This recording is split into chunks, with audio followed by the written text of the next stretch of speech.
Hey, what's up? It's Idma or Irma, and we're back with another chat. And today I have been thinking a lot about what happens if you don't wait for that thing that you want.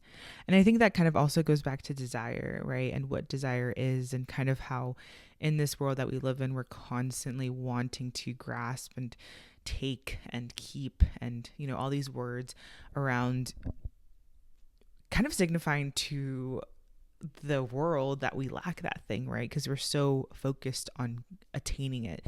And I think a lot of that desire, comes from, you know, content that we consume, what we've been taught from a very young age around, you know, making a name for yourself and making sure that you have like your own house and your own car and like a partner and a child. And it's like all these things that are external to us that we can't control, yet we put a lot of energy into making sure we have those things. And so it's interesting, I think, when you stop, you pause, and you say, "These are all things that I can't control.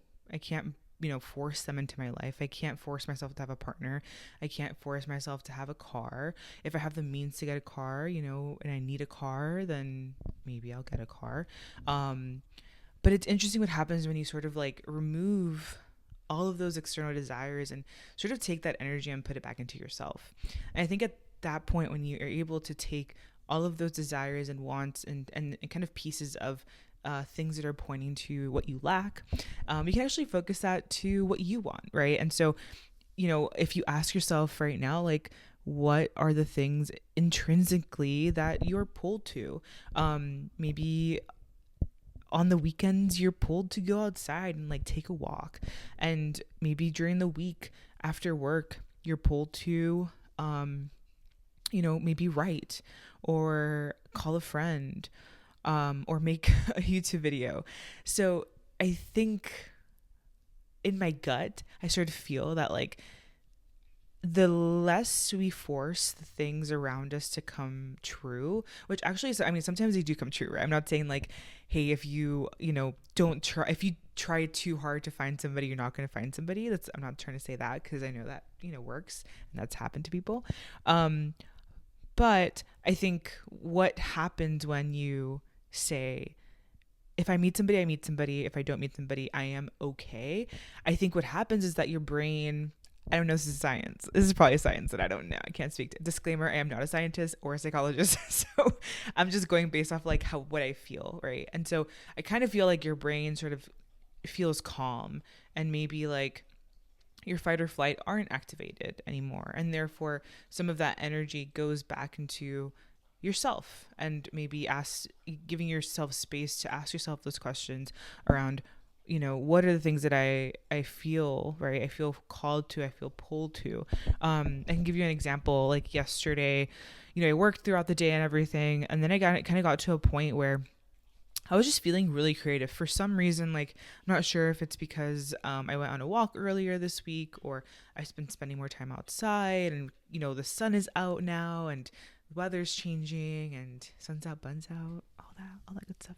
Um, but I felt a lot of creative energy, and I feel like last if this was me a year and a half ago, in that moment, I probably would have like not noticed it. Um, but this time around, I noticed it. I noticed like I felt like a different feeling, a different pull, a different um like energy, I guess, to write. And so yesterday I wrote random things, but whatever came to my brain, whatever transpired. Um I also created a video where I talked about like my three favorite tracks of the week, because I love music. And yes, I love listening to music. I love sharing music with friends, but I also really enjoy like curating music. And so like being able to sit down and just be like, all right, Irma, like what were like three songs that that hit you this week? And so I just sat down, brought those songs into a Notion doc, listened to them to find like kind of the spots that I wanted to share, created the video and uploaded it.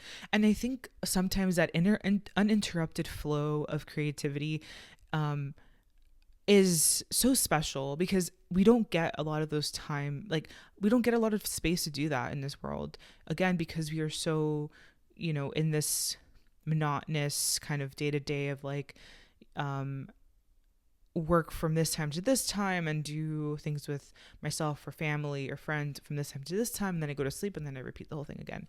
And I think it's a privilege, right, to be able to have space to not be in that same routine every day.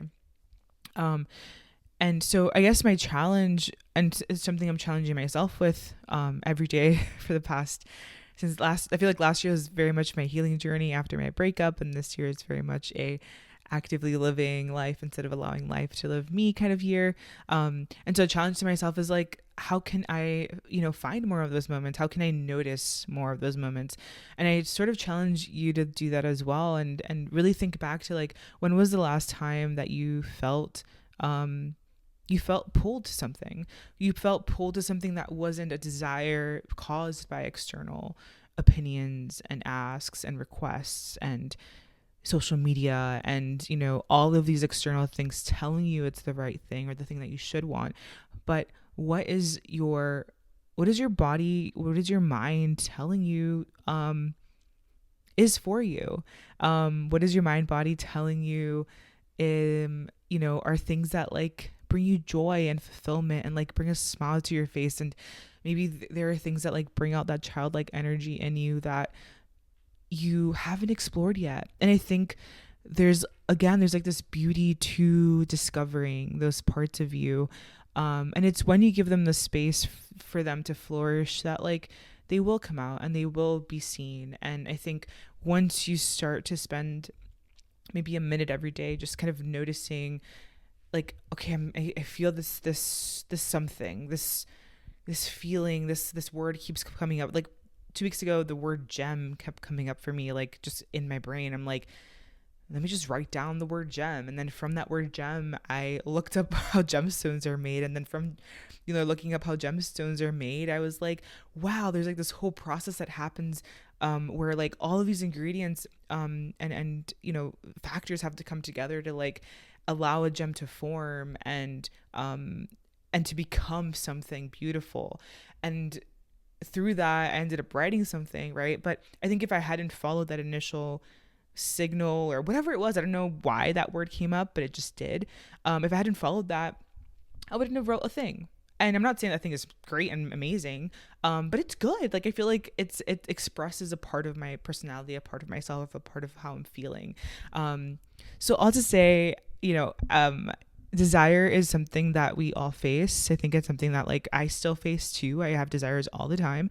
I think following those desires is a different thing though, and how you let those desires take over your internal kind of intrinsic pulls is something a little different.